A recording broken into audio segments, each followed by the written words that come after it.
नमस्कार, मी अमित कोळेकर आणि आपण ऐकत आहात तरुण भारत पॉडकास्ट. आज मी तुमच्यासमोर निर्माल्याप्रमाणे जीवन कसे जगावे याबद्दल सांगणार आहे. ही गोष्ट मला एका व्हॉट्सअप ग्रुपवरती सापडली, खूप आवडली, म्हणून आपल्यासमोर ती सादर करत आहे. जर आपल्याला आवडल्यास ती शेअर जरूर करा. आजचा आपला विषय आहे निर्माल्य. निर्माल्य आपणास काय शिकवते? ताज्या फुलांचे आपल्याला गोड कौतुक असते आणि ती देवाच्या पायावर वाहिली की आणखी आनंद होतो. फुलांचाही फुलण्याचा जन्म सफल होतो. फुले घेताना ती माझी असतात, पण देवाला वाहिली की ती त्याची होतात. किती शांतपणे आपण हे स्वीकारतो आणि अलिप्त होतो. ज्याचे होते त्याला दिले हा फक्त भाव मनात असतो.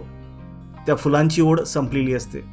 काल वाहिलेली फुले आज शिळी होतात, निर्माल्य होऊन जातात. मग निरीच्छ मनाने ती उचलून आपण गंगा अर्पण करतो. त्यांच्याप्रती आपल्याला कोणताही मोह नसतो, अपेक्षाही नसते.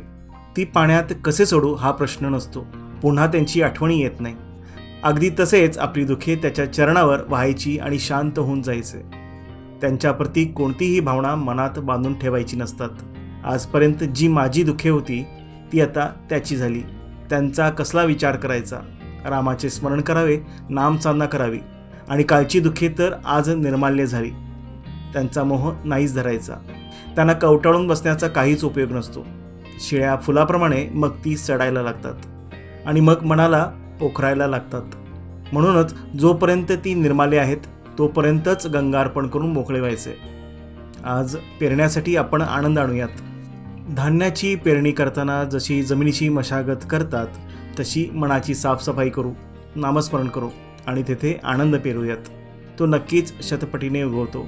त्याची जोपासना करू, त्याचा परतावा जीवन समृद्ध करतो. म्हणूनच दुःख सोडून द्यावे, निर्माल्य बनून जगावे, नामसाधना करावी, आनंद पेरत जावे, समाधानी बनून जगावे. मित्रांनो, कशी वाटली ही गोष्ट? आवडल्यास जरूर शेअर करा. भेटूया पुढच्या वेळी एका नव्या गोष्टीसह. तोपर्यंत धन्यवाद.